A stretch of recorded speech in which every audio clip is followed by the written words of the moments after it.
السلام عليكم. هذا خوتي ميساج القناة النهار.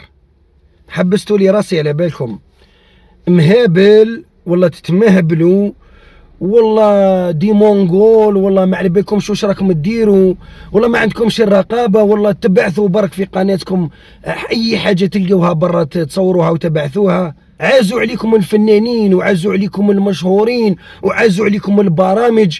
نورمالمون راكم تحوسوا ديروا برامج ترفيهيه تربويه تعليميه اسلاميه فيها مفيد للمجتمع. خلاص ما لقيتو ما ديروا تجيبوا لنا وحده ما نقدرش نقول لك انا هذه كيفاه وديرها على اساس انها صانعه محتوى. هنا ساسكت كثيرا مش قليلا.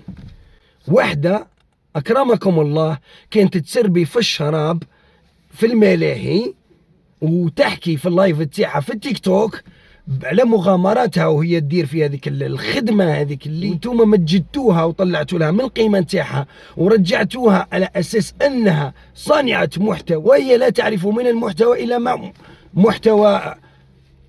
سبحان الله قلبتوها قدوه. ذوك الولاد كامل والبنات يشوفوها هكذا. وحده كانت في مليون بعد جات ولو كامل يديروا اللايف بعد ما كنا بلاد الحشمه وبلاد القدر والناس ما تشوفش فطوات بناتنا ذوك ولاو عادي يشطحوا.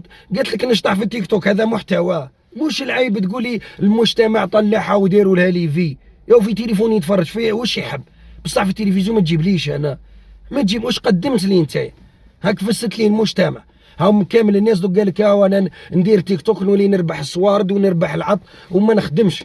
نحاول الخدمه هذه ونحاول كلش. في 2020 انا قلت والله نروح كانت عندي 4 مليون متابع.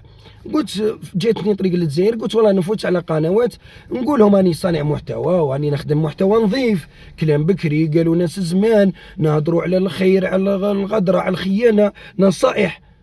كي لحقنا القناه النهار دخلت ديزاجون العمال كذا واش تحوس قال لي نحوس. قلت له واش تحوس قلت له نحوس على نفوت في قناه انا صانع محتوى عندي 4 مليون متابعه في 2020 قبل كورونا. قال لي دوك تجيك تاع مسؤولة الثقافه. زوج مرات رحت قسما بالله قبل ما نفوت في قناه الشروق زوج مرات رحت.